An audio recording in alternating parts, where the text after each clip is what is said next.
Coalition for Justice and Equity Youth Forum. I'm Laura Renee Chandler. I'm the director of the South Dakota African American History Museum, and I'm a member and spokesperson for the coalition. The tragic death of George Floyd and the national protests that followed have sparked a historic movement demanding much needed accountability and transparency from law enforcement and the eradication of systemic racism and injustice. If not now, after all that we have seen in the last few months, when can we expect justice to be fully realized?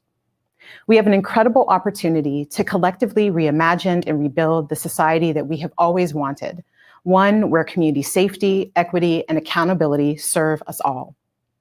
We have the luxury of doing this before tragedy strikes, before our community is wrapped in the kinds of crises that we've seen in Minneapolis, Louisville, Atlanta, and beyond. We should use this time to plan not for the community that we are now, but for the community that we want to be. Part of this process includes highlighting the voices of young people. We know that young people of color make up a large proportion of youth in Sioux Falls. Very soon, they will live, work, and raise families if they so choose, and they will be most impacted by the decisions that we make today. We have a responsibility to hear from them and to help provide what they will need to thrive and flourish. We have brought together an amazing group of young people who live in Sioux Falls and surrounding areas. They range from high school age to mid-20s, and they are all in their own ways making a tremendous impact in our city and our state. In initiating tonight's conversation, we hope to create an opportunity for all of us to listen, to practice empathy, and to prepare for the future. Thank you for joining us. My name is Taniza Islam. I'm the Executive Director of South Dakota Voices for Peace, a member of the coalition. After one of the largest peaceful solidarity gatherings in Sioux Falls to commemorate the life of George Floyd, leaders of color, criminal justice reform experts, allies, and friends came together to develop strategies to keep all of our communities in South Dakota safe. We are the South Dakota Coalition for Justice and Equity, a project administered by South Dakota Voices for Peace and South Dakota African American History Museum.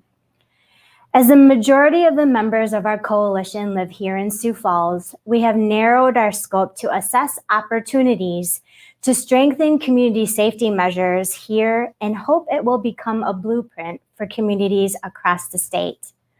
For the last 2 months, over 24 coalition members have been meeting weekly to learn from experts in the field.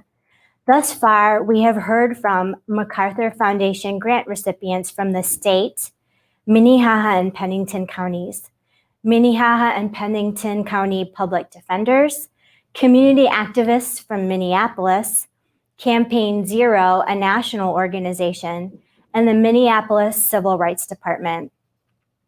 We have learned that in Sioux Falls Police Department policy manual, there is no policy requiring de-escalation.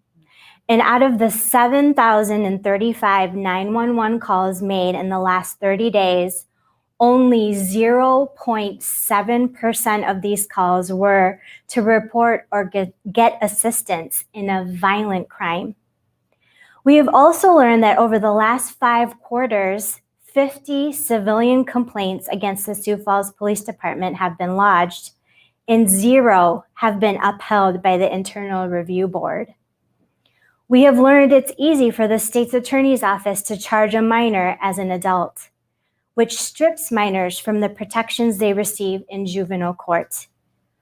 As we continue to learn about opportunities to strengthen community safety measures, we have formed the following subcommittees. 1, an independent review structures for police misconduct. 2, legislative reform opportunities. 3, enhancing police trainings. And 4, community education on these issues. This youth forum is the coalition's first event in our efforts to educate the community about these pressing issues. The surge of youth activism has caught all of our attention. We want to hold space to hear from youth and our young leaders of color to share their experiences growing up in Sioux Falls. To the audience, please feel free to submit questions through the Facebook and YouTube chat features. And with that, I'd like to introduce the panelists before we start our questions tonight. And we'll start with Tegan. Hi, my name is Tegan McNary. I am 24 years old. I'm born and raised in South Dakota, born in Sioux Falls, but grew up in Vermillion, attended K through 12 at Vermillion Public Schools, and I went to the University of South Dakota and majored in political science and criminal justice, and was really involved during my time on campus. Now I'm managing two campaigns for legislative races here in Sioux Falls, and in the future, I hope to go back to either graduate school or law school and continue to be a change agent in my community. Hello, my name is Francisco Javier Alvarez Evangelista. I was raised in Los Angeles, was born in Mexico, raised in a Hispanic majority community, grew up undocumented and became DACA recipient, Deferred Action Childhood Arrival recipient in my teenage years. Moved to South Dakota to pursue higher ed at South Dakota State University, graduated there with a history degree and have been working in banking for the last 5 years of my career, both in a variety of different roles, but at the same time reminiscing and aware that my culture and my background has been important and has played an influential role in the way that I carry myself both in the workplace and outside of the workplace. My name is Saul Dibba. I'm a 24-year-old from the Gambia, a West African country originally, raised in Sioux Falls, South Dakota. Went K through 12 here in the city, graduated from Augustana University with a business and communication studies degree. Currently a president of Our Growth Project, a nonprofit fiscally sponsored by the Sioux Falls Arts Council. At the moment, I am an admissions counselor at Augustana University. And in the future, I hope to go back and continue my education and be a community leader and a community activist as well. Hi, my name is Nadifa Mohammed. I was born in Chad, but I grew up in Cameroon. My family and I came to the United States as refugees from Chad. So we came here in December 2010. So I've been here for almost 10 years or 10 years. I am a full-time college student right now. I am majoring in sociology with a minor in leadership and management of nonprofit. In the future, I hope to go back to school for mental health counseling. Good evening, I'm Ben Terate. I'm 19 years old. I have lived in Sioux Falls, South Dakota my entire life. I currently work as a teacher at the First Baptist Church Children's Center. In this fall, I will be attending USF and starting my journey there under their pre-law program, majoring in criminal justice, and with the future goal of becoming either a human rights lawyer or an immigration lawyer. Hi, I'm Jenna Hageman. I'm 16 years old and I go to T Area High School. I was born in Florida, but I was luckily adopted by a nice couple and I've lived in South Dakota ever since then. I plan to go to Howard University and study social work. Great. Thank you so much. Well, it's a pleasure to have all of you here with us this evening. We really appreciate you taking the time to speak with us. So all of you have, been here for quite some time. You've lived here, grown up here. And so we wanted to hear a little bit about your experiences going to middle school and high school here. And as you reflect on that experience, is there anything that you wish that you could add or wish that you could change? I can go. Thank you. So as I mentioned, we came here as refugees, so it was very hard. Like the language barrier was definitely a challenge. So high school was very difficult, one because I couldn't speak the language, and when we came here, we had like different expectations of how the United States was going to be for us. We thought we were going to live in big mansions and just eat, have breakfast in bed, and that was not the case. And so that was the first time I experienced racism, right? I grew up around Black people, so I never knew racism was a thing. I didn't know much about the United States history. I didn't even know 9/11 happened until I came to the US. And so I was pretty disappointed that I wasn't getting breakfast in bed, and having to face and deal with discrimination was very hard because back home, we don't really talk about our emotions. We don't really talk our emotions out. We suppress those emotions or we deal with it in a very negative way. Like I grew up in a third world country, so the only way I knew how to deal with my issues was through violence. And here in the United States, that's not acceptable.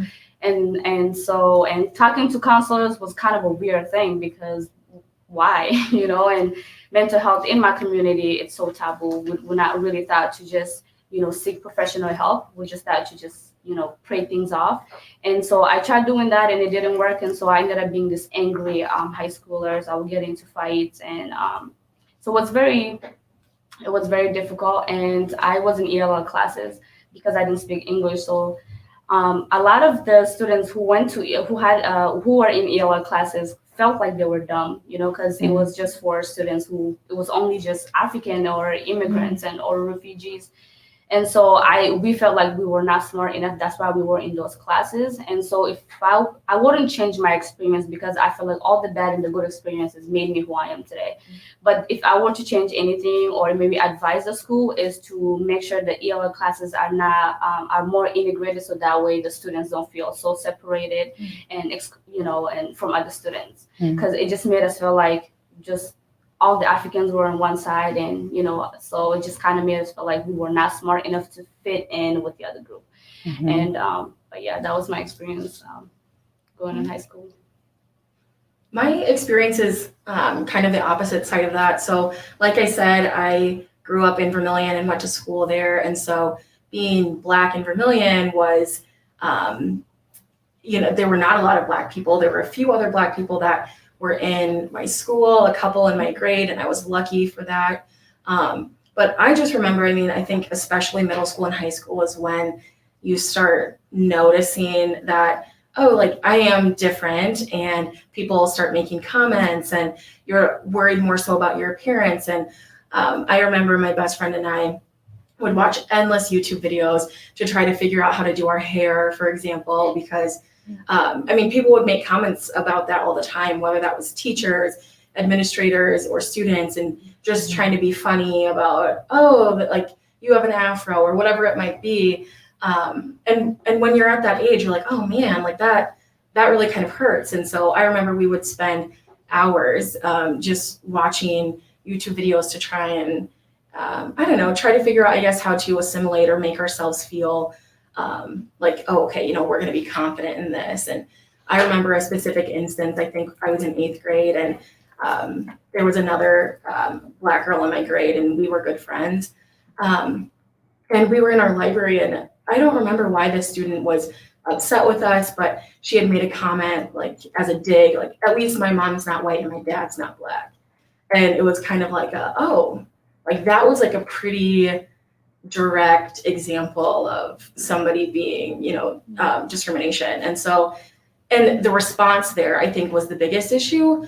Our teacher very clearly did not know how to respond. And so they sent us to the office to talk it out and figure out what we were going to do next, as opposed to sending the student that made the comment. And so I think if I were to change anything, it would definitely be education for all staff, faculty in public schools.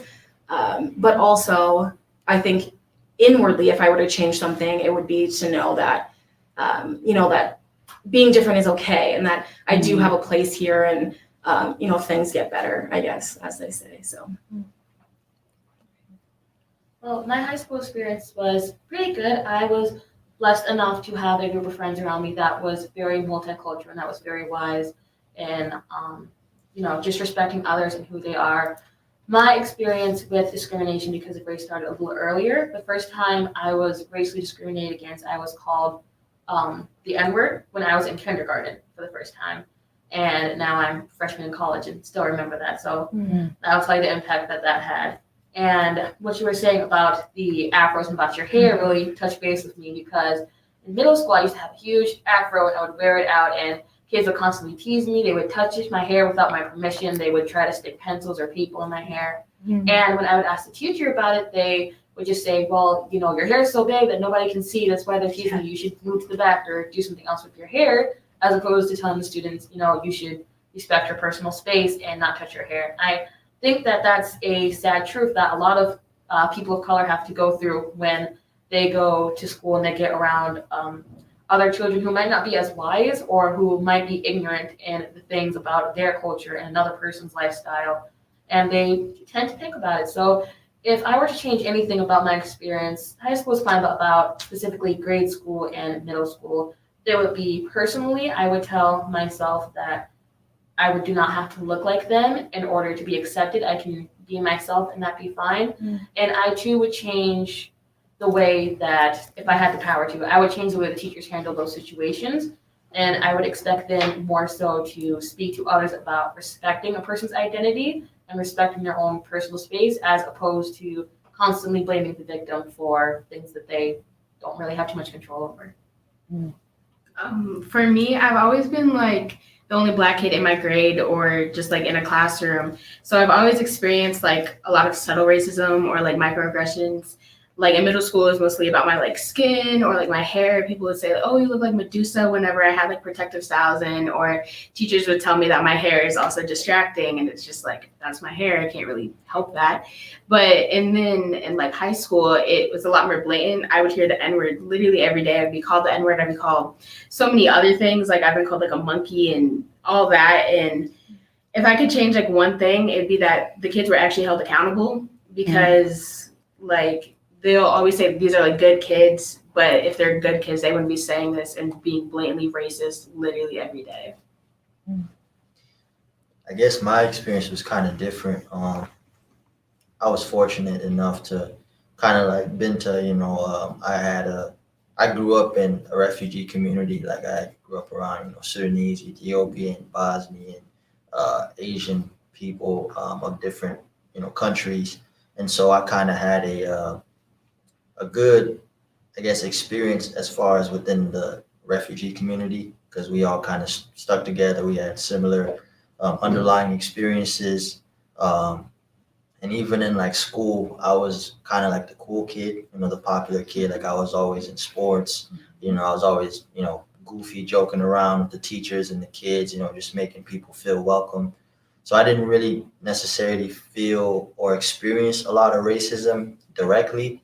I more so saw my friends going through it, or people that I knew and cared for going through it. And it was like, I'd be there, but it wouldn't be directed towards me, kind of a deal. But I would still feel the anger, because, that's somebody I care for and somebody who I know is a stand-up person and is actually, doing something and being positive, but they still were the recipients of discrimination or racist remarks or whatever it was. But there was one experience, like two, one in middle school, one in high school. But in middle school, my friends and I would go to the YMCA and play basketball after school, get ice cream, at the back when they still had Gigglebees. Gigglebees.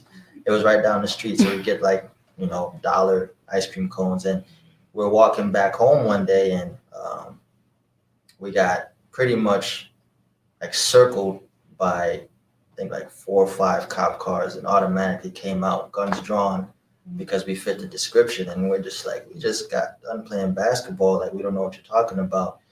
But that was like the first like thing as far as racism goes that I experienced. And I was just like, there was no sort of, dialogue before anything. Like it could have went left. And I was just like, why did they do that to us? And to this day, I don't know. But you hear it all the time, they fit the description.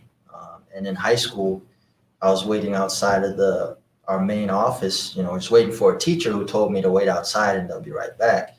And I was sitting in our little common area, and another teacher passed by and he's like, what are you doing here? Are you waiting for a drug deal? And I'm just like, what? This is a faculty member. This is somebody who we're around 8 hours of the day, maybe not just that one, but we're in school for 8 hours of the day. They're responsible for us 8 hours of the day.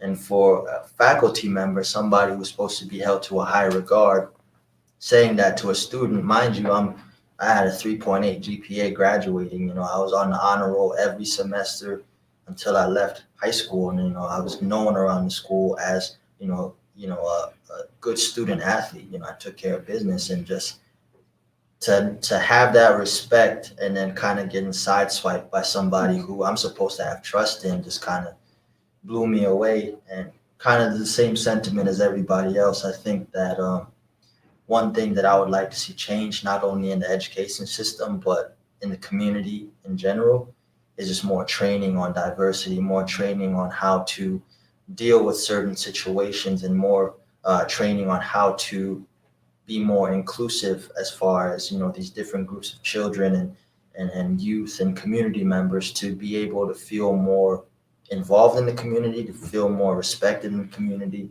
and to just feel a part of a community and not feel segregated, like, okay, these are my group of people, I can't branch out just because I'm scared that something might happen to me, or somebody might, say something towards me that could hurt my feelings or put me in a bad mental state. So I think education is just the biggest part that I would change in my experiences, just to get to know your neighbor, get to know who they are, where they come from, and how we can better move forward as a community in involving these different groups of people instead of having pockets. My experience was a little bit different, closer to Souls, but like I mentioned, I went to a Hispanic majority middle school and elementary school. I was bused to a different high school, so my bus route was 45 minutes every day to go to a high school that was suited better for my academic ability and was just a better fit altogether than my local high school. But my high school was very diverse. There was people from a variety of different countries. The beauty of LA is that it's a melting pot of different cultures, and not just necessarily from a Hispanic culture, but people from Africa, people from Asia, people from Europe. So even though we were all came from very different places and had very different perspectives towards America and what our role in high school was and our upbringings altogether, we kind of all connected across the racial spectrum on the fact that we ourselves were immigrants or our parents were immigrants. Accents were common, a wide variety of languages were spoken. So I think that part, it felt a lot more like home for me. I did not experience any memorable actions of racism in high school. I had a great experience in high school. Moving to South Dakota was kind of a culture shock.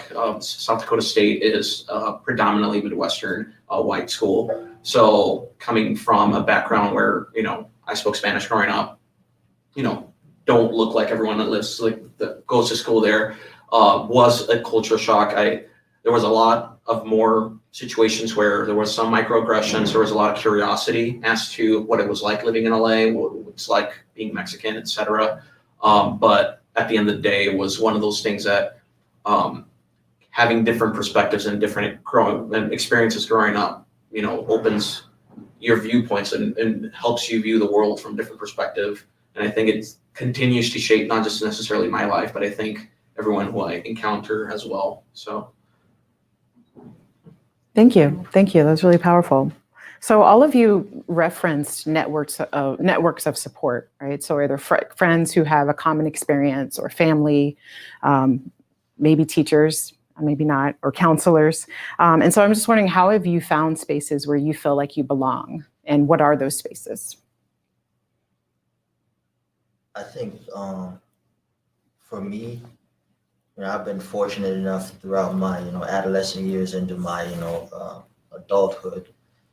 I've been able to know a lot of people who are already heavily involved in the community as far as, what they do for an occupation or maybe a side hustle or whatever it is.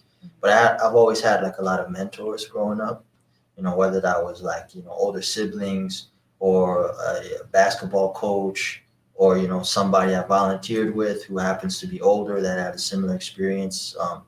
I think that was a huge part of my support system, kind of just having that big brother or that big sister, or just that person that I can connect with that had the same experience as me or has been through certain things that I have as well, that we can connect on that.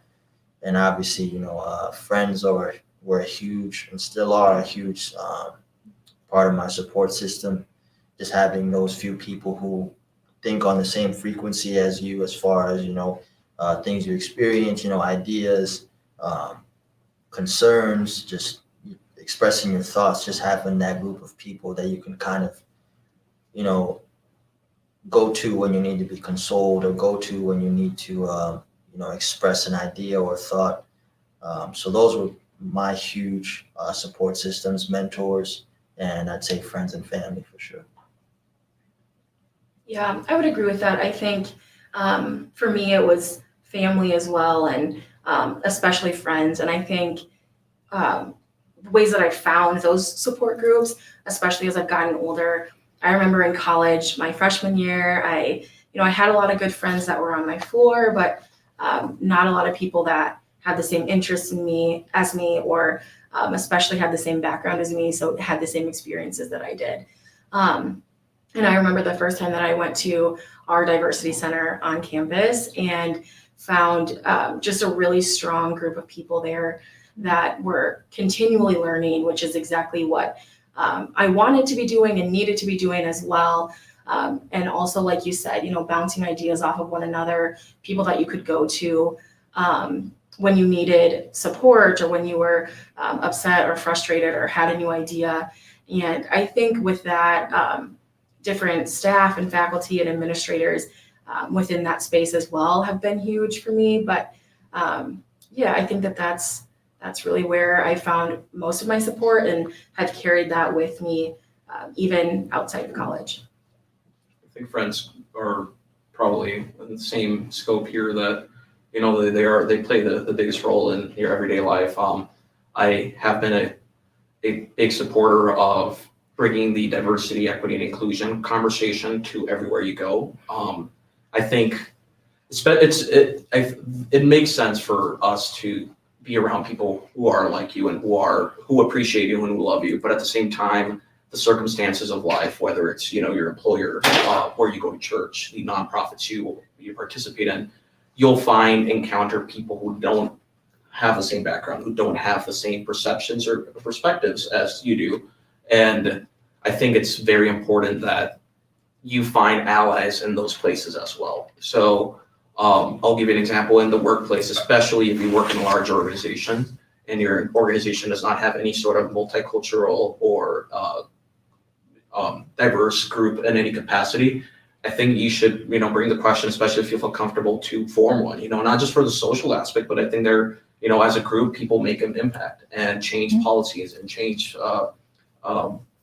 the ways businesses are run. So, and it change representation altogether. So it's important that, obviously, that we find our support group and find the people that are like us and who appreciate us. But at the same time, we need to be on the forefront of having those difficult conversations with people who don't think like us, and convincing them otherwise, or convincing the people who need to be your ally to be your ally.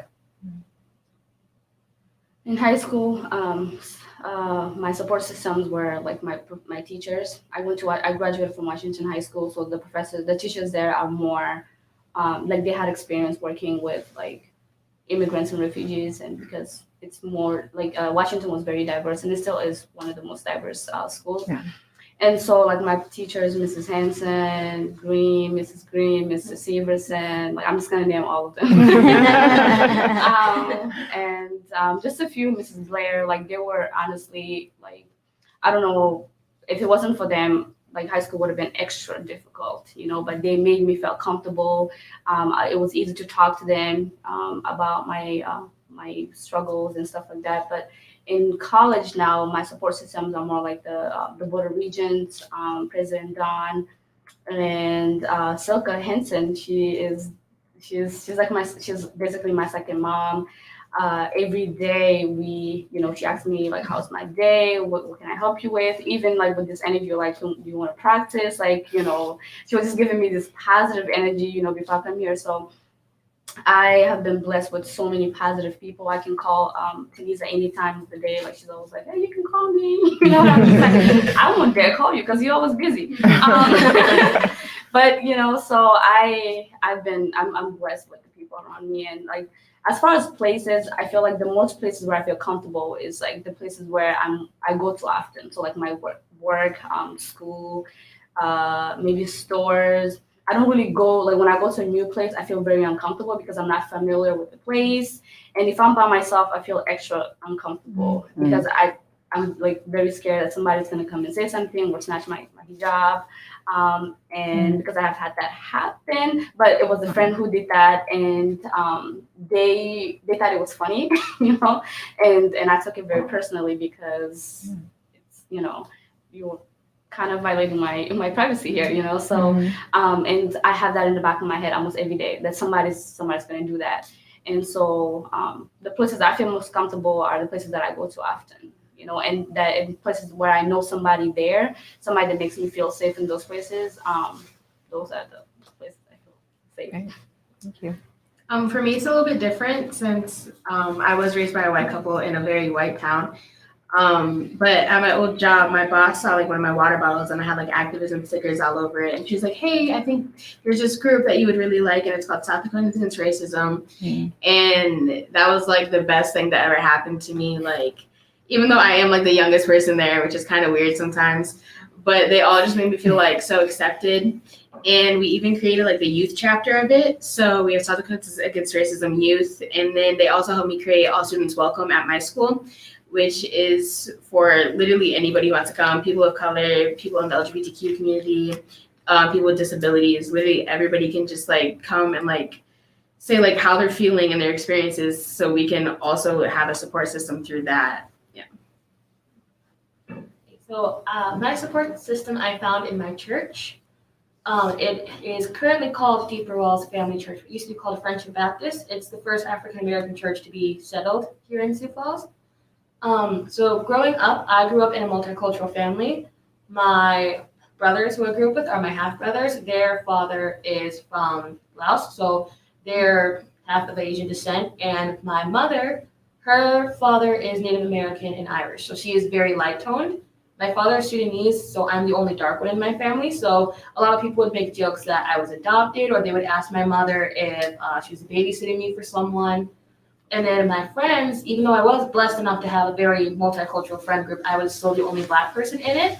And they were, sadly, sometimes they could be the type of friends who would make, I don't think they're necessarily being racist, but just ignorant and offensive comments towards other races and towards other Black people, but they wouldn't do it to me because we were, you know, friends. So they thought that it was unacceptable because it was with me versus with other people. So all my life, I grew up feeling very outcasted, very much like I was different from everyone else, and I was kind of, you know, in my own weird little world. And then the first time I walked into what was then called Friendship Baptist Church, it blew my mind because the entire congregation was African American. And it was the first time I walked into a place and everybody looked like me.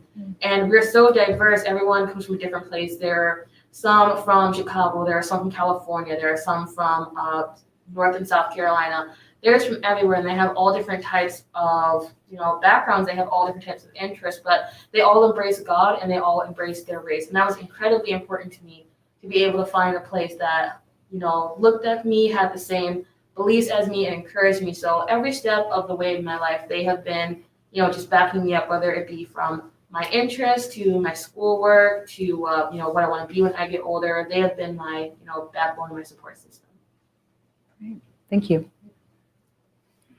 Thank you so much, guys. I mean, honestly, I'm so inspired by all of your resiliency and being able to share these moments. And so I'd like to know, you know, what is like one positive and one negative experience that has really shaped your worldview as it is right now?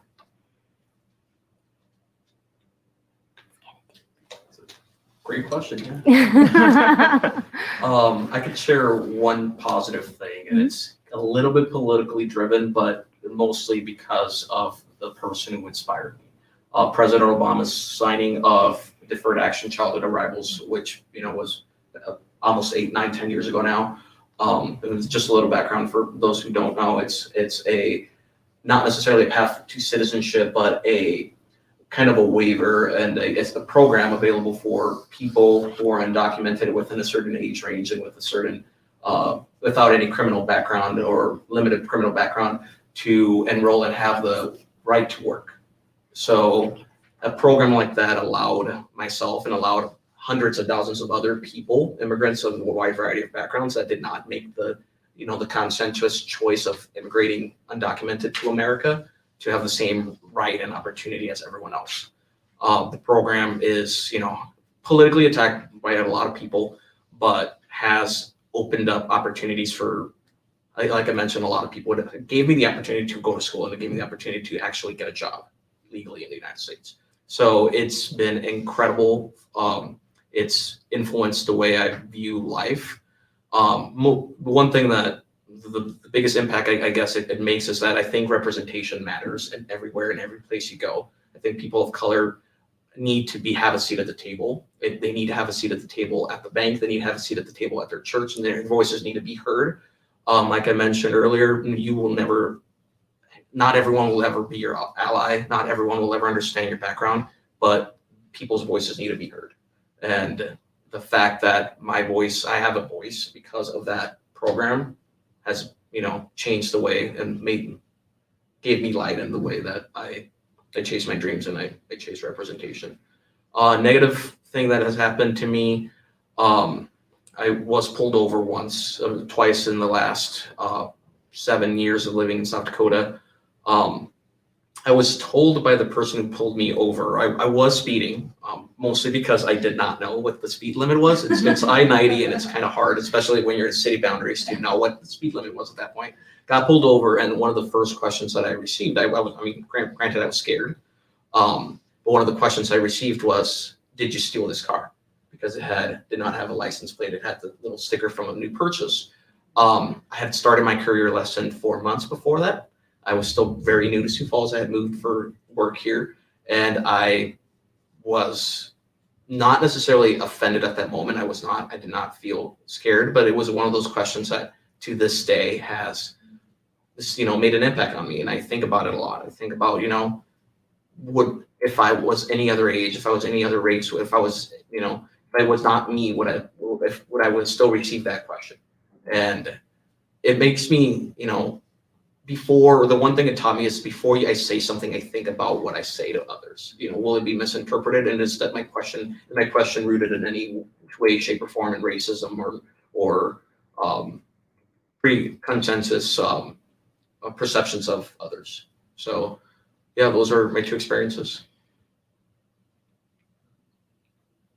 I'll go next. A positive experience that shaped me to this day was the same year that I graduated from college. My mother got her citizenship after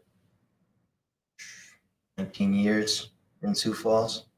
And just knowing her story and her background and just all the struggles that she went through to help us get here with my dad, but just the struggles that she faced while she was here.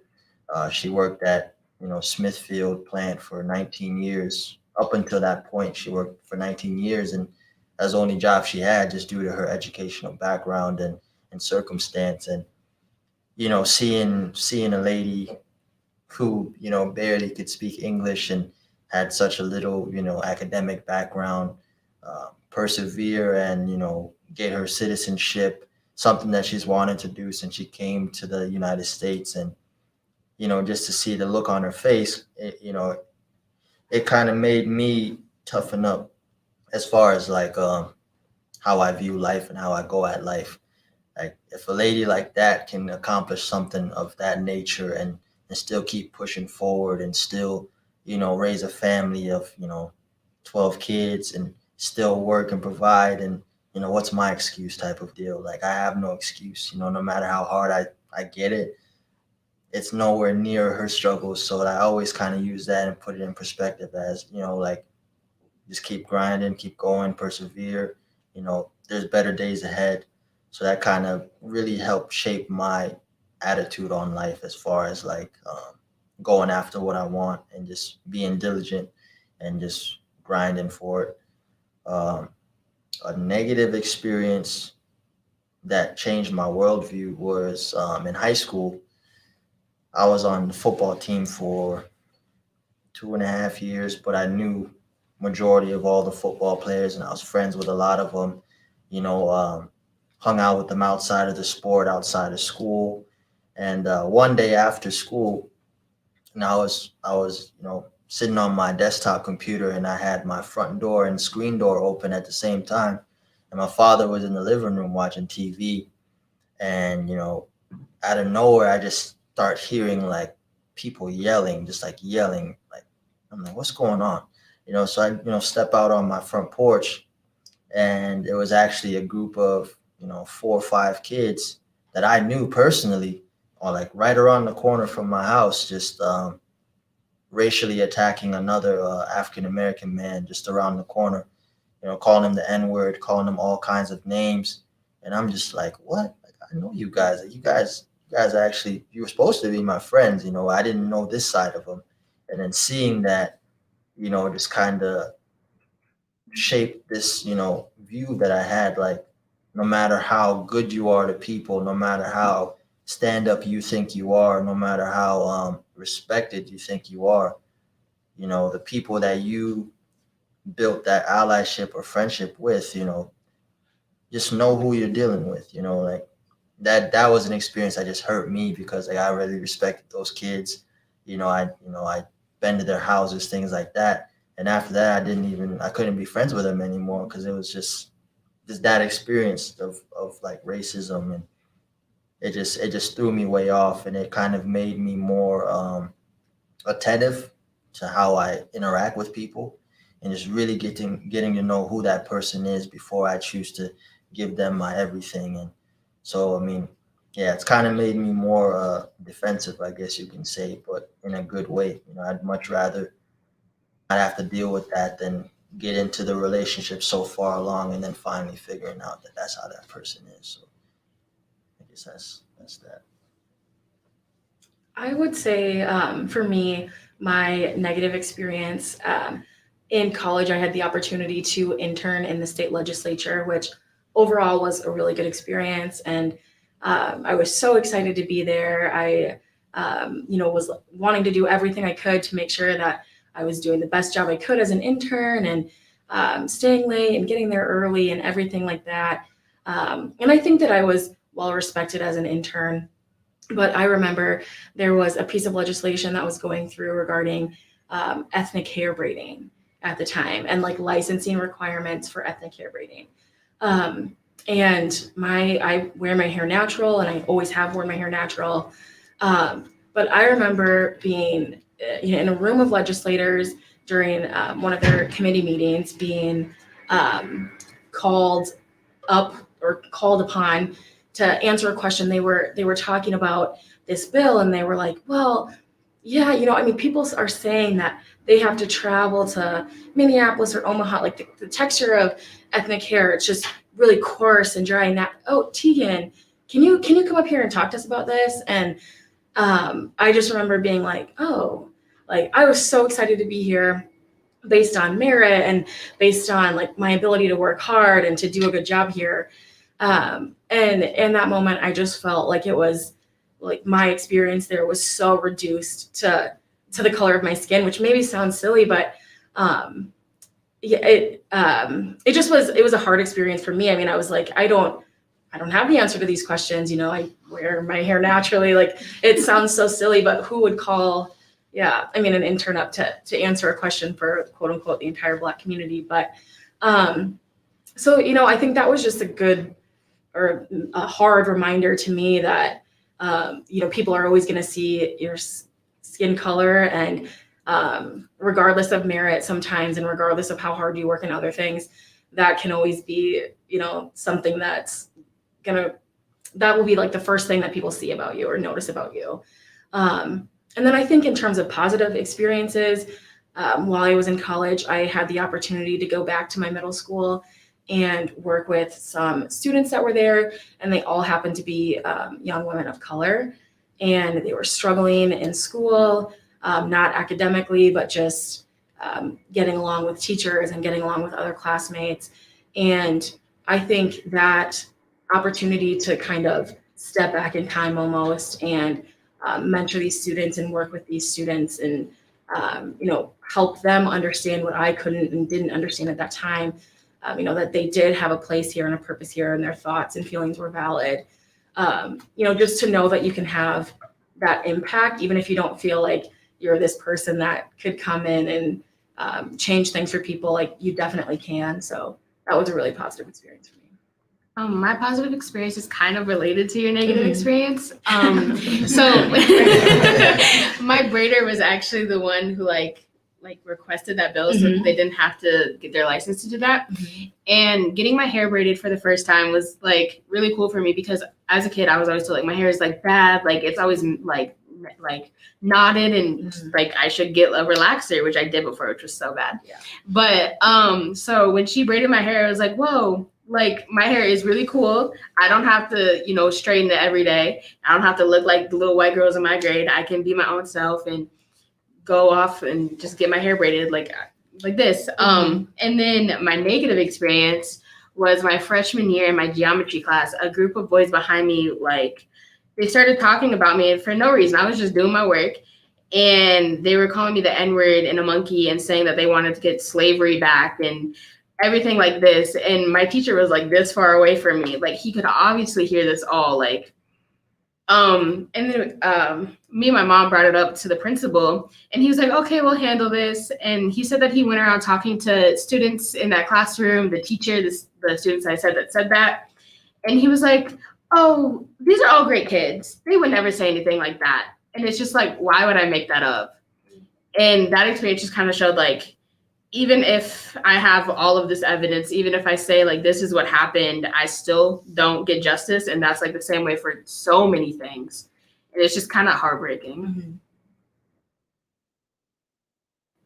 Okay, well, my negative experience, I'll just start with that first and then end on a positive note, was these both happened the same day. Both happened while I was at a place of work. And first of all, there were two elderly non-people of color walking into the building, and they suddenly like stopped me from walking in, like physically like barred me from getting into the door. And they were like, hi, can I help you? I was like, oh, no, I'm fine. And they were like, they said, well, do you need help with anything? Like, why are you here? I was like, I work here. And they did not believe me. So the door has an access code to get in. So they were like, no, you can't. I can go get like so-and-so and they can come out and talk to you. And I was like, but no, I work here. So they were like, no, we'll go get so-and-so. And they would not believe me. And I was like, no, I don't want to get angry. I'm not trying to be upset today. So it's like, fine, whatever. It was like, I have the code anyways. I'll just go in when they leave. So they went inside, typed my code in, walked inside the doors, and the look on their faces was just like really, she's working here? Because it's a predominantly white company. They could not believe that they would hire someone like me. And it doesn't sound that bad to some people, I guess, but to me it was incredibly upsetting. And then right after that, it was Wacky Wednesday, because this was one of my jobs where I was working with children. It was Wacky Wednesday. And one of the workers who I had really trusted, because they themselves have a person in their family who is a person of color, someone of blood relation to them, through marriage is a person of color. And they showed up to Wacky Wednesday with wigs on that had dreads in them and was like, changing their name to sound like Bob Marley's name. And the parents coming in, they thought it was so hilarious. They're taking pictures of him like, wow, this is so crazy. This is so silly looking, and touching their hair. And I was like, what's so silly about my culture?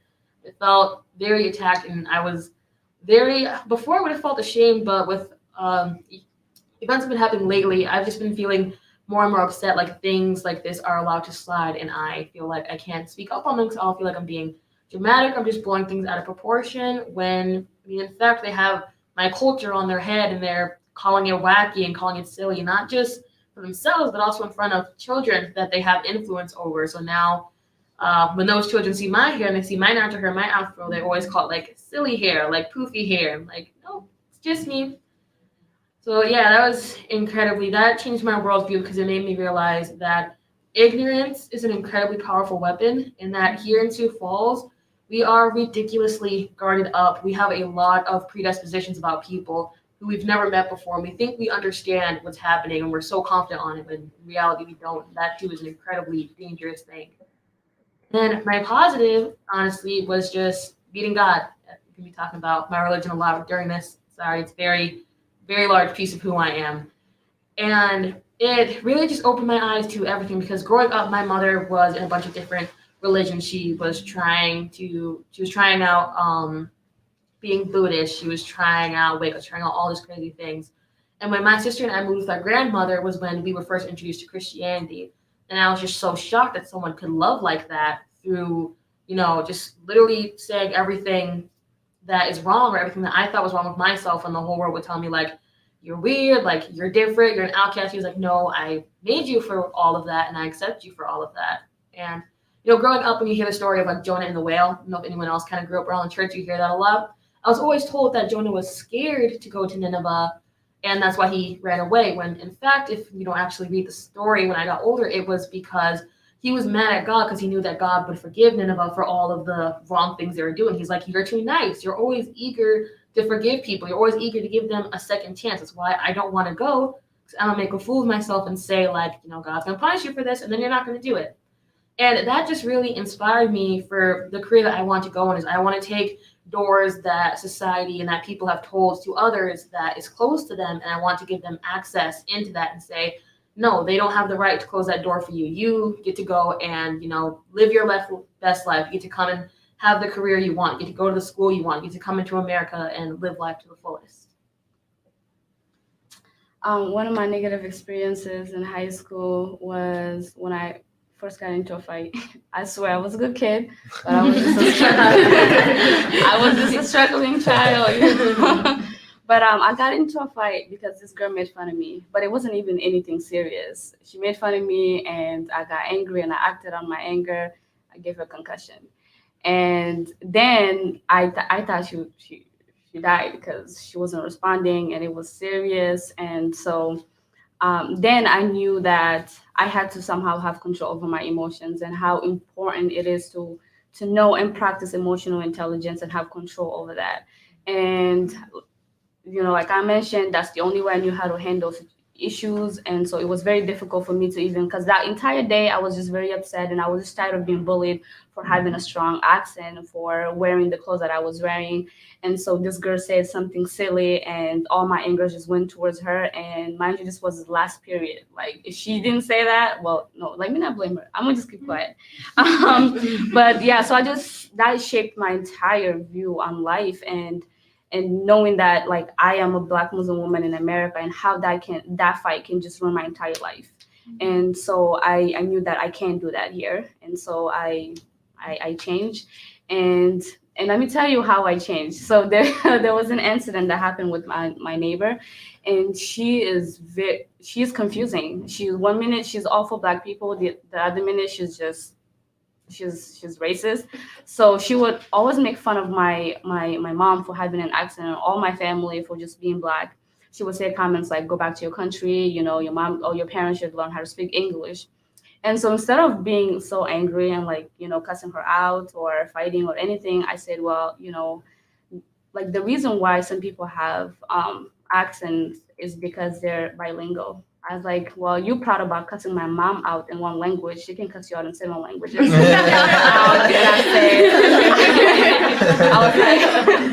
I was like, well, I wouldn't brag about that. It's nothing to brag about, and if all languages English, come on, And so, and she, and I'm like, about going back to where we come from. And I say, let me put this in perspective. Like, if Native Americans take over today, right? They have power today, and they kick us all out. I know where I belong. I belong in North Central Africa. Where are you gonna go? And I said, why are you using that energy to come at me and my family? Let that sink in and go think about that at home. Go study your history and where you come from, where you really, really come from. Because even if somebody's born, a lot of times people don't believe that even Black people can be born in the United States. They always think that we're immigrants or we come from somewhere. Like, I was born and raised here, And so if your excuse is that, oh, you were born and raised here, like, where do you really, really come from? Because when I tell you that I'm born here, you always question, like, no, but where's your parents come from? So you go think about that, And so I thought I handled that very nicely. And so I'm no hands were thrown, no concussions, nothing. And for positive, going to college, it was very difficult. I took a year off when I graduated. One, because like, in my culture, girls get married young, So I was like, oh, I'm gonna take a year off. I'm gonna get married, and I'm gonna have kids. And I was 18 when I was thinking, to get married. And first of all, I thought I was behind because usually girls get married at 15, 14, you know. I was like, I'm way behind. I need to get married. I took a year off, no husband, no kids. I was like, well, you know, I have to go back to school. So I did. And it was a hard decision because one, I support my family a lot. So I work full time. I work sometime more than 90 hours or 100 hours. Like, you know, I work like sometime 110 in 2 weeks, and I still go to school full time, just support my family. And that was very difficult. And also high school was very hard. English was, you know, English is not my first language. So even like I struggled a lot with assignments. So I didn't really have the best GPA when I was in high school. So I thought I couldn't get into college because I had a really bad GPA. And so that decision was very difficult for me because I wasn't trying to fit into the social pressure of getting married and having kids and you know, or just staying at home. And because in my culture, women really are not being pushed to go into school and seek higher education. And so I decided to just break that cycle of not being educated in my family. So that step was very difficult because it was sort of insulting to people in my community or my culture, because why are you breaking the cycle, right? Like you're supposed to have kids by now. And so it's still very difficult, but I'm proud to say that I'm about to graduate. So yeah, that really changed my perspective in life and just shaped overall anyways, never mind. Yeah. Yeah. So we have two members of our coalition who are monitoring questions on the live feed. So why don't we check in with them, Julia and Cameron? Why don't we start with Julia? You can give us a sense of some of the questions that you're seeing and maybe present a question to the group. Yeah, we've got a lot of really great questions. It's really exciting to see the community engagement. So one of the first questions came in was, what do the panelists think that how schools can help refugee and immigrant children with the trauma that could be present from past and current experiences as a way to acclimate to school and local communities? Yeah, sure. Go for it. I think that with that question, a good way to help in that sense, the education system is going back to, you know, kids that and students who were previously a part of those programs or are currently a part of those programs and excel, using them as mentors to kids who are coming in and sharing that experience with them, and sharing ways to navigate, you know, the school system and ways to navigate these struggles and concerns that they and their families may have, you know, having a representative for those communities, because, you know, like Francisco said, you know, representation is important. You know, if you don't see people that look like you and have similar experiences as you, and you're going through this kind of thing alone, you know, you're less likely to be motivated to want to study, to want to go to class, because you're facing these, you know, these discriminative actions from people around you, and you feel like you're alone. But bringing people back into the schools or using students already within the school that are excelling, that come from those backgrounds, to basically teach these kids, you know, help the teachers who are in ELL or the faculty that are outside of ELL, just to be able to have that teaching moment, to give the students that power to be able to contribute to their school and the curriculum in a way that can give them confidence to do things like that outside of school.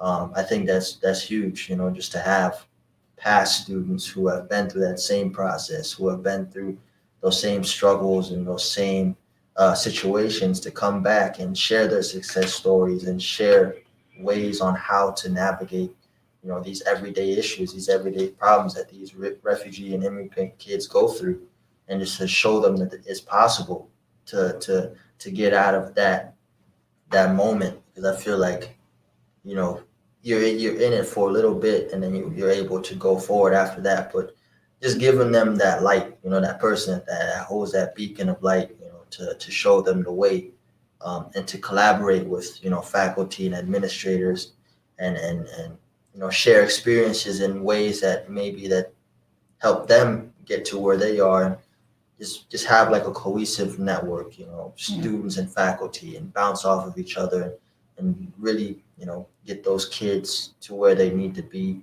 and give them that confidence to continue their education and continue to be stand-up people. What I would like to add, I think you're spot on, Sol, on the mentorship and bringing people that look like them to act as role models.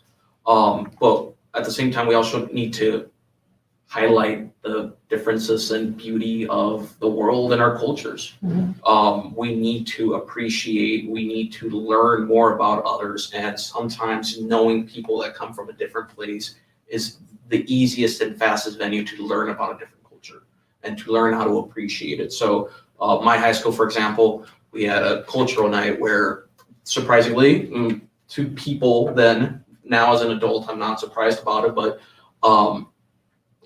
immigrants that come from different parts of the world bring cultural value of their countries, of their regions, of their nations to America. You know, they bring their foods, they bring their music, they bring their arts, they bring their fashion with them, and highlighting them in you know, the right way and in the right venue is incredibly powerful to not only show that those people, you know, us as immigrants, that we're different and that we may feel like we don't belong, but at the same time highlighting the fact that, yeah, we are different. Yeah, my music is different, my food upbringing was different.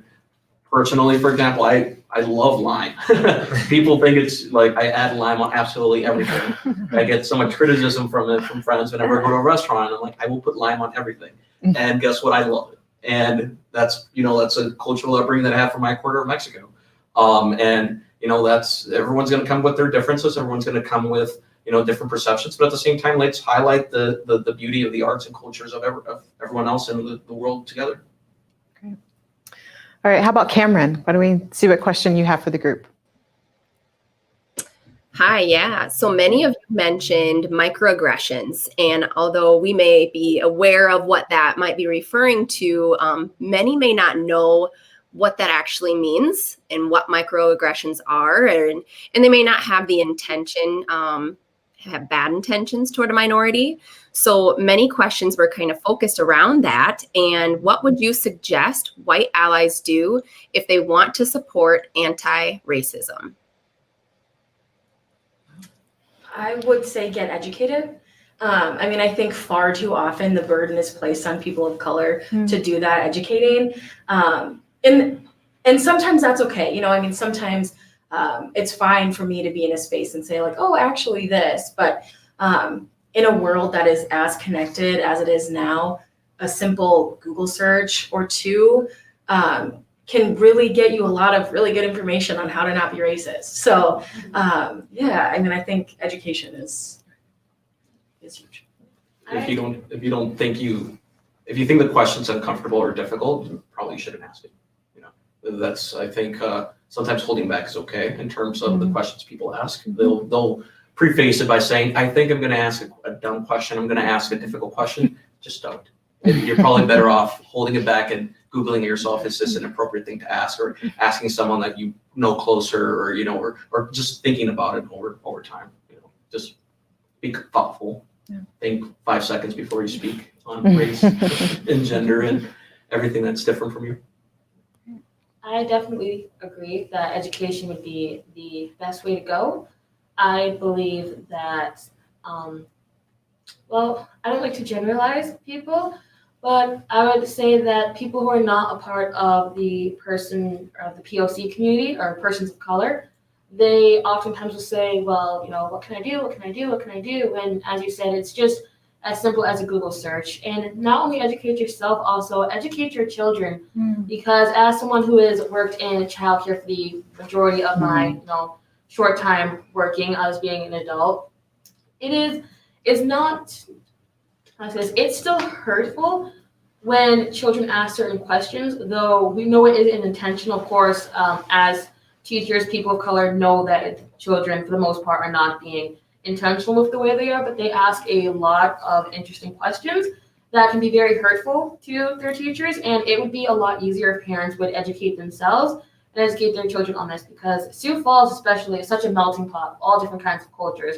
You want to make sure that you're prepared and that your family is prepared for your children meeting someone who's outside of your culture. And I think that goes for everyone too, because you don't want to leave your child unprepared and the first time they see someone of color, or the first time they see someone not of color, they end up saying something offensive, and a fight breaks out. They have to go to the principal. Anything like that could happen. So education really, really is key in these things. I know there's a lot of history there. There's a lot to dig in, but it is for the best interest of everyone that we would all educate ourselves on cultures that are not our own.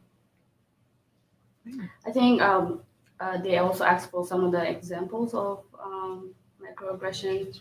I would say, well, it's definitely not okay to just walk up to somebody and say, "Hey, you look pretty for a Black girl." It's not a compliment, just because you say pretty, it's definitely not a compliment.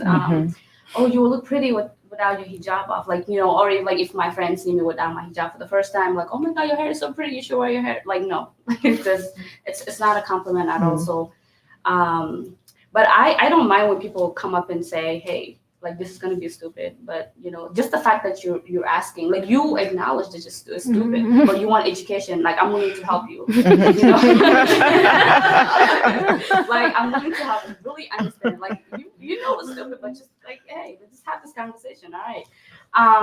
Yeah. So I don't mind really, and sometimes Google can really not be on the spot. You can't really doctor said, don't Google your symptoms. Because anytime I Google so I try not to be Googling things because it's so I'm open to anything. I'm open to educating people as long as you're willing to listen and willing to change. If you're not wasting my time, meaning if I tell you something and you definitely go do the opposite, or you keep being ignorant, then that is just a waste of my time. But I'm always willing to talk to the most ignorant person because I can make the conversation fun. And I just believe in educating people. You educate me, I educate you, and yeah. And if I may add one more thing, if you do research these things or ask people around you who are POC, if you change based on the new information that you get, it actually helps a lot more than you think it would. I bet that person will be a lot more appreciative of you. For example, I love children so much. I have a really hard time telling them that I don't like it when they touch my hair. They're just so interested in it. For most of them, it's the first time they've ever touched hair like mine. So all day long, it's just their little, sandy hands in my hair. And one of the teachers noticed, and she's not a person of color, she kind of knows I was looking a little dejected. And, she knows nothing about my hair or my hair care, but she was like, "Do you like it when they touch your hair?" I was like, "Not really, but I understand why they do it, so I let them." And, she stepped in so I wouldn't have to look like the bad guy. She stepped in and was like, "Hey guys, we're going to practice staying in our own bubble, and from now on, we're not going to touch Miss Vince's hair." And just that, took so much stress out of my day of worrying, how am I going to get to stand my hair? I got to wash my hair tonight. So if you do that research, or if you find new information, talk to those people of color that are around you. They're going to appreciate the fact that you're trying, even if you don't have it all together, even if you do come with a stupid or dumb question, they're going to appreciate the fact that you're trying, because that's so much more than what some people are out there doing. And I think you're also saying, be willing to educate yourself, but also be willing to step in and take action too when it's necessary. Yeah, that's great. So I'd like to turn our attention to national events. So we've had a number of protests happening here in our community for much of the summer and around in the nation. So I'm interested if you've participated in any of these events, and then what was your response to the murder of George Floyd, and what do you think his death says about where we are as a nation right now? I think my response to George Floyd's death, I definitely shut down. Because it's knowing that he got killed for something that could have easily been talked through. He could easily just been detained and taken to jail. He easily, there was many different avenues that could have went.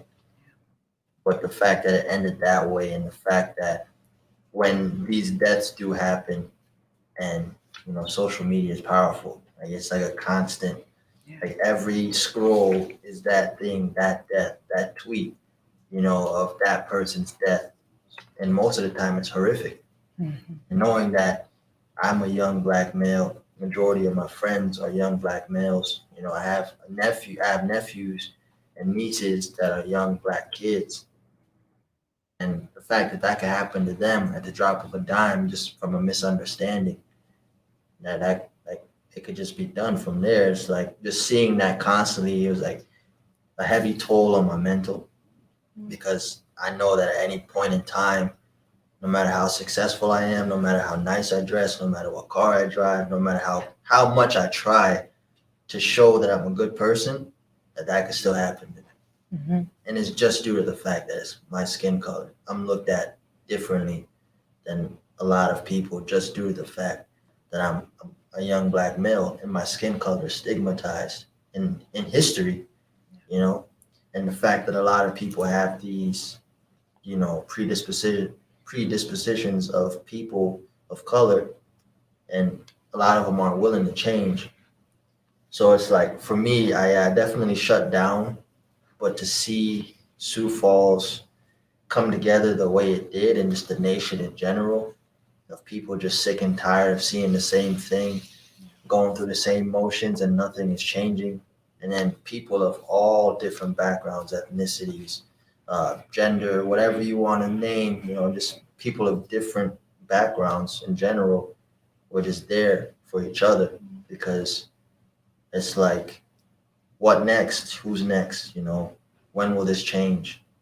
I think it was just beautiful, because I don't think I was at the protest, and I don't think I've ever seen that many people even at a jazz festival. Mm-hmm. You know, there was thousands of people. Yeah. And I saw, like, you know, recap footage of a drone video somebody posted on Facebook, and I was like, there was really that many people there. And so just to know that, at least for that instance, at least for those few moments, those few days, those few weeks, everyone was just on one accord, and everyone wanted to see change, and an equal playing field for everybody, and justice to prevail, you know, for George Floyd and his family, and for, you know, the Breonna Taylors, you know, the Elijah McClains, you know, the Walter Scotts, you know, so many names, but people finally were on one accord, and that's just so hard nowadays. But it was beautiful to see, you know, the city of Sioux Falls come out like that, and just see people around the nation really applying pressure to their, you know, their local city council members, or local senators, local governors, you know, all of these people in high positions, you know, putting pressure on them to make the change, I think was beautiful. And, you know, I'd love to see, you know, that passion and that fire continue to go to where we are able to see an equal playing field, and we are able to be looked at not as second-class citizens, but as, you know, American citizens. So I'm optimistic. I think, you know, the younger generation definitely will have a lot on their hands, but I think they're ready and, you know, willing to take on that fight. And I just hope that we can continue towards a more equal America, and a better justice system at that. I think kind of playing off of that, I went to the protest in Sioux Falls as well, and you're right, it was really powerful to see so many people there. And at the same time, though, I couldn't help but feel kind of like cautiously hopeful, because I was like, man, everybody loves to come out to a protest. Like, everybody likes to post a picture with their sign on their social media, but that's not enough. And I think for me, I was like, oh, this is so great. And, you know, it feels good to be here in this moment, but like, what's going to happen tomorrow, and what's going to happen next week? And so I think that forums like this, and groups that formed like this, that the purpose is to keep that conversation going, I think are so crucial in seeking change. But I also think, you know, all of those people that showed up, and even those that didn't, I mean, it's so crucial for them to continue their momentum. You know, if it was their first time going to a protest, or their first time, you know, seeing things in a light, or understanding the frustration and anger. I mean, we need those voices to continue. It can't just be, you know, for clout, as people say, like Black livelihood isn't trendy. And so I think that that's super important. Yes, I agree. I was very much so concerned. Although, yeah, I loved seeing all the people out there. I thought it was amazing, especially even that I saw other countries were protesting it and were upset with what was happening. And that kind of lifted my spirits, because I was like, great. So it's not just us anymore. Because in the past years, kind of felt like it's just people of color saying, hey, this is wrong. But now we see that everyone is kind of like realizing how blatantly wrong and how horrific the death of George Floyd was. And so when I went to that protest, the whole time that was running through my mind, I was thinking like, what's going to happen tomorrow? What are we going to do? How can we change this? And I kept telling my friends and family, like, this cannot just stop here. We have to take this and take it into legislative action, because years ago they found a way to legalize racism with Jim Crow laws. So I see no reason why now here in 2020 we cannot use laws and we cannot use Constitution to incriminate racism. So as long as this thing does not just stay here with us and us like protesting our little bubble and then kind of being done with it, I feel like we've really made change. So the groups that have come out of this, the changed mindsets, even that is enough for me. If some people went to that protest and they left thinking differently, that was enough. Like I talked to some of my coworkers before we came to this, and I was speaking to them. I was like, before all of this happened, what was your view on like the world with like in the tone, in the vein of racial inequality? What was your view on the police before all of this happened? And majority of them were saying like, oh, like police are like, they're brave, they're there to protect us, they're superheroes. In the world, like our little world here in Sioux Falls, like we're in a good place. Race isn't an issue here. It's not a problem here. They said after going to that protest and after the death of George Floyd, as it did for a lot of us in this room, I'm sure it opened their eyes to see that everything's not perfect. And it's kind of sad when you have that like kind of crashing down moment of, oh, everything's not as okay as I thought it was. But it's a much needed moment, because now that we can see the issues and now that they see what is going on and what's wrong in our world and what's wrong in Sioux Falls, we can begin to slowly change it like piece by piece. For me, his death was obviously like really just heartbreaking, but at the same time, I wasn't surprised because it's happened so many like other times before. Like it's sad that this is the one that finally sparked something. Like this could have happened so long ago. Like this number of people didn't have to die. People are still dying. The protests are still happening in other cities, and people are still dying from them and getting like arrested. Also, like for me, since I like have grown up in a very conservative town, I didn't see all of the good in people. The situation kind of did bring out a lot of bad in people. I saw people posting on the internet, like justifying his death, saying that he needed to die, and basically just like really horrific things. Like people were posting on their Snapchat stories that if they ever see another Black person inside, they're just going to kill them on spot. And it's just like, I was terrified to leave my house. Like, and like a week after it happened, I left my house and I was driving in Sioux Falls, and somebody threw something at my car and like called me the N-word, and I didn't go outside for like 2 weeks after that. I was like traumatized. So, I mean, the protest did show that some people in Sioux Falls are actually good, and there's like a little hope, but I just wish it was more widespread. Yeah, I think the difference is definitely that the other side can be more outwardly radical than we are, I think, because I shared a similar experience right after those protests. I was absolutely terrified. I was scared during the protest. I kept hearing motorcycles go by when we were kind of boxed into this area where, I'm not sure what building it was. We were kind of just boxed this area, all of us. And if you look to your left, to your right, front of you, behind you, there's no way to get out.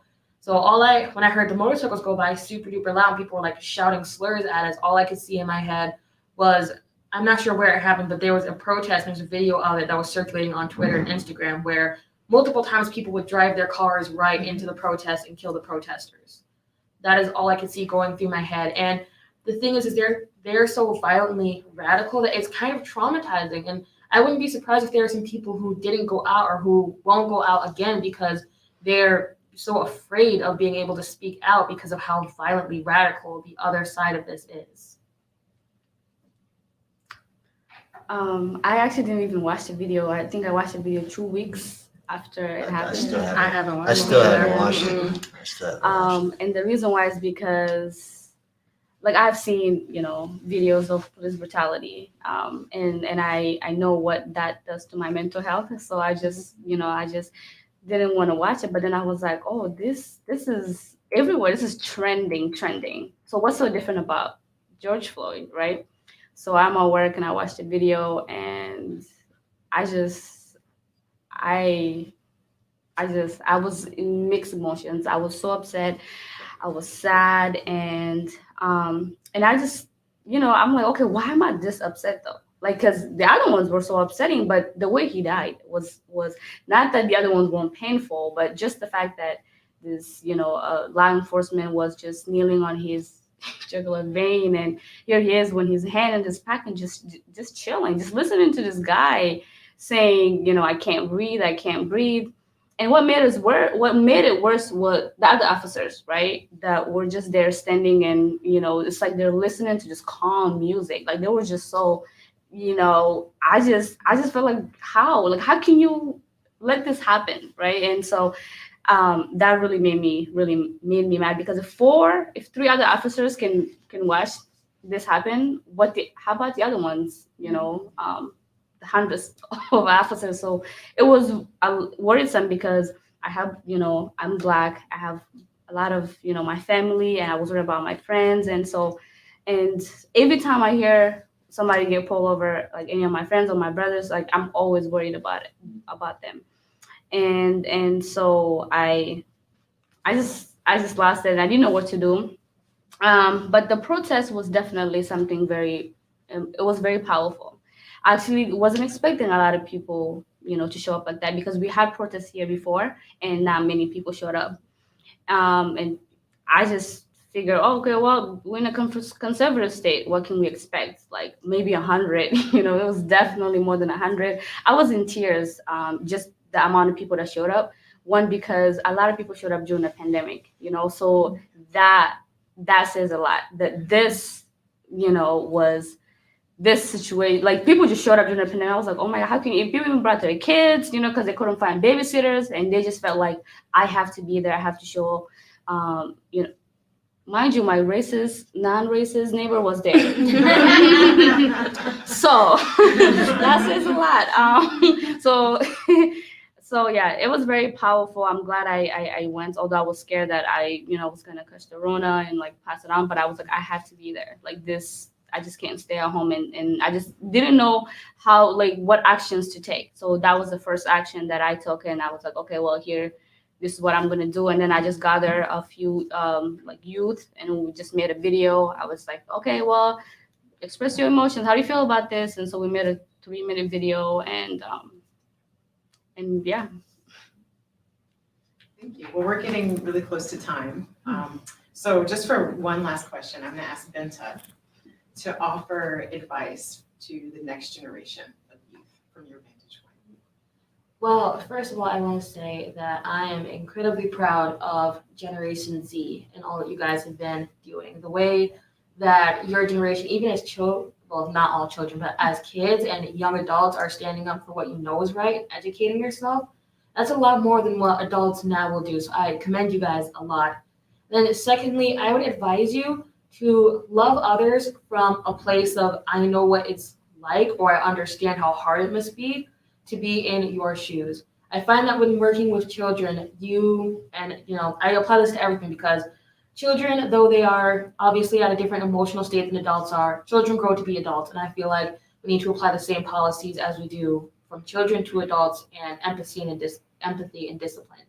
So when we're talking to children and they're upset about something, or they're having a fit, or they feel overwhelmed, we have to always go to them first and recognize their emotion and recognize their pain before we try to fix the problem. So I think to anyone out there, that's the advice I want to give. If you ever do try to go in to fix an issue, to fix a problem, whether it be with a person, with a company, with a country, always acknowledge the hurt and the pain before you go in on fixing the problem. Because if you bypass that, which America has been doing for years with us, it feels like you don't care. It feels like you're just trying to fix the problem, to shove it away. But if you acknowledge the hurt, the pain, the history that's there, I can guarantee for majority of the time, you will find more success in that direction.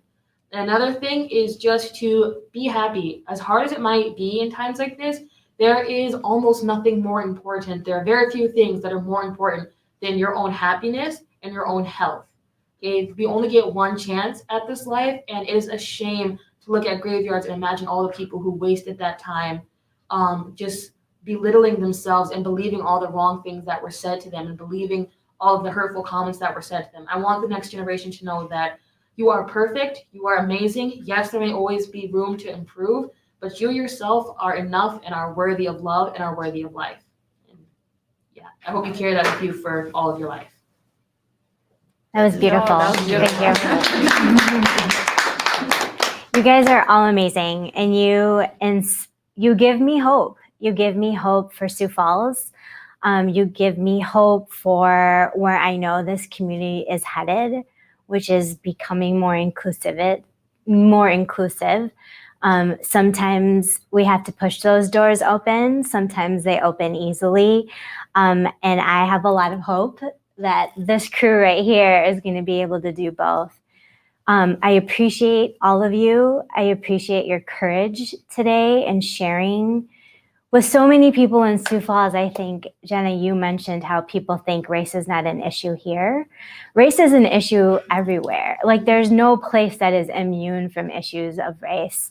You know, we have a very deep-rooted history in the United States of slavery and the genocide of indigenous communities that still impact us today, right? And hearing your story really solidifies, like Dr. Chandler said in the beginning, that we have this opportunity. You know, one kind of analogy that I've heard in the past that has resonated with me personally is, as we grow up and go through these incidences of racism and discrimination, they're like little paper cuts, right? They hurt, they sting really bad, and they go away. Sometimes they leave a mark, sometimes they don't. Sometimes there's like one incident from kindergarten or one incident from high school or college that stays with us forever. But for people of color, race matters and it impacts us. And I think oftentimes as adults, we forget how much wisdom and knowledge that youth in our community have. And I really want to encourage decision makers and community leaders and adults who are having these discussions to make sure that amazing young leaders like yourselves are at our tables. You know, the coalition, the South Dakota Coalition for Justice and Equity, we're about strategic action. We were all at the march. We were inspired by the solidarity. Is very inspirational, right? Especially when we feel like maybe no one's listening or no one hears us and no one feels us. To be in that moment and to then come together as a coalition to think about this moment. This is a moment, right? There is something different. You know, we can speculate and hypothesize about why this moment, why was it this murder, why, but this is the moment. And our coalition is really here to have those difficult conversations, make sure that the solutions that we are coming up with are cross-sector, right? It's not just the business community. It's not just the education community. It's not just people of color. It's all of us need to be at that table together to take courageous action. So, you know, as we formulate our agenda and where we're going to be taking action as a coalition, we really encourage you to like our Facebook page so that you can stay in tune with what action that we're taking. So that's the South Dakota Coalition for Equity and Justice. Justice and Equity. But one thing I really want to emphasize in this moment is to be engaged. Be engaged, have the conversations, read the books. There's so many people reading books right now. Read them, have the discussions, do more. We can always do more to educate ourselves and stay engaged. But most importantly, it's a critical election year, right? There's legislators that are running for state office and we have a federal election.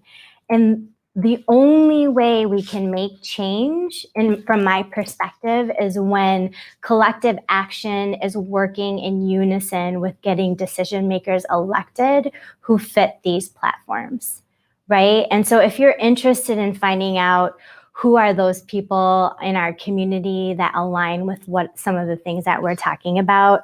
I'd really encourage people to look at LEAD, Leaders Engage and Determines, Facebook page and website. You know, if you're not registered to vote, you can register to vote until October 19th.